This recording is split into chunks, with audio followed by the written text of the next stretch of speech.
name is Kevin Sidebottom, and I'm a speaker, author, and trainer, and I work with sales organizations to help their team members work through their process to increase sales and efficiency and grow profits.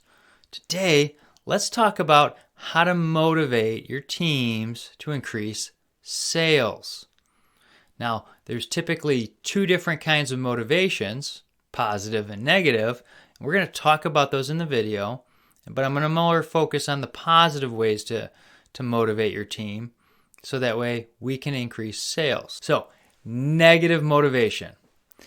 Nobody really likes to be negatively motivated. Nobody likes to be yelled at and screamed at. Nobody likes to be nagged to pick up your laundry. So why would anybody really want to be negatively motivated in their sales job to increase sales? It just doesn't work.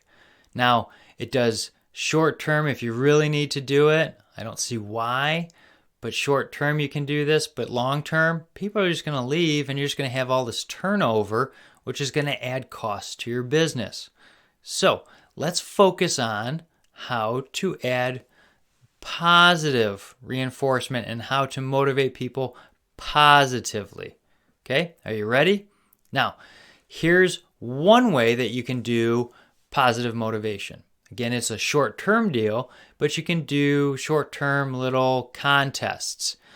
Mortgage companies and car dealerships tend to do this to motivate their teams to hit a monthly goal, and the winner gets some kind of title. I've even seen some organizations use like kind of those WWF wrestling belts, those big old belts that they get to carry on their shoulder and walk around in front of everybody. And that's kind of a fun little game, and it does work short term. Well, if you want to have long-term motivation for your team, here's what we need to do.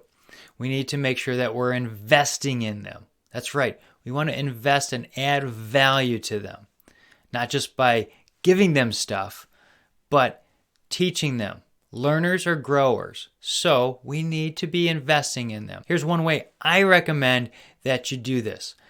Every year, once a year at least, have someone come in and do a training for your team. Yep, that's right. You got to hire someone in to come in, even if they're telling the team the same thing. I mean, when I started out in sales, the owner of the company sit there and say, the guy that I just hired and paid tens of thousands of dollars to said the same thing I have been yelling at you guys. I don't know why, but you seem to listen to him. And you know what? My revenues increased because of it. He wasn't happy about it, but he saw the investment. And when we invest into people, they typically grow by using these new tips and tricks and these tools. It's kind of like getting a new tool and putting it in your toolbox. You get to use it in your sales process. So I highly recommend you hire somebody in to come in and train your team. Again, whether it's me or somebody else, you got to do this for your team. You got to invest in them. Now, the second way we do this is we actually have our team members come in and teach. That's right. What do we teach? Well, we're going to do the competitive landscape. We're going to have them teach each other what they're seeing. So one person's going to pick one competitor, someone might pick another competitor or a new product set, and they're going to go show people how the competition's selling against us, what they're selling, what the makeup is and everything, and how they sell against it. It's kind of like a live fire drill where, the salespeople are firing back different things and how they mitigate stuff, and the person that's training is trying to field those kind of objections and actually training the other people. So we're going to add value to people by helping them grow, one by learning, but the other way is you're helping them speak more comfortably in live fire situations so they can go talk to people they're not comfortable with easily. Yeah, that's right.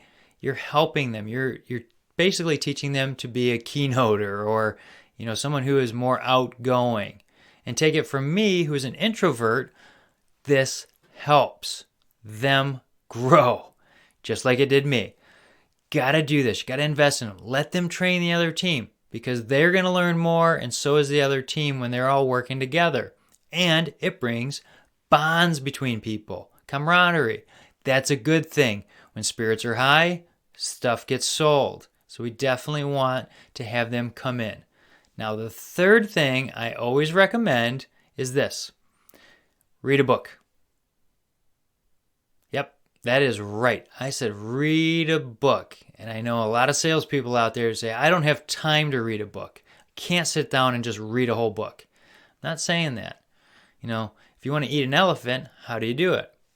One bite at a time. So here's what I've done for the last decade to learn more. I read 10 pages a day. That's right, 10 pages.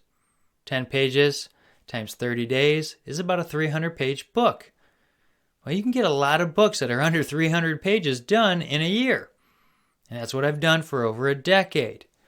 You can do this with your team, whether it's a book a quarter or every couple months, but get them on a call so we can talk about what they're learning in the book. Discuss it. By doing so, they're still learning together, and it's supplemental to the different trainings that you're doing. You're adding value, and by doing so and working through the process, you're going to increase sales as a byproduct. The teams collaborate, everybody learns, everybody's being invested in, and then growth happens. So, if you have any questions, feel free to reach out. Contact information's below.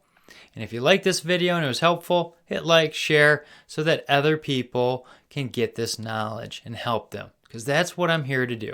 All right? We'll see you next time.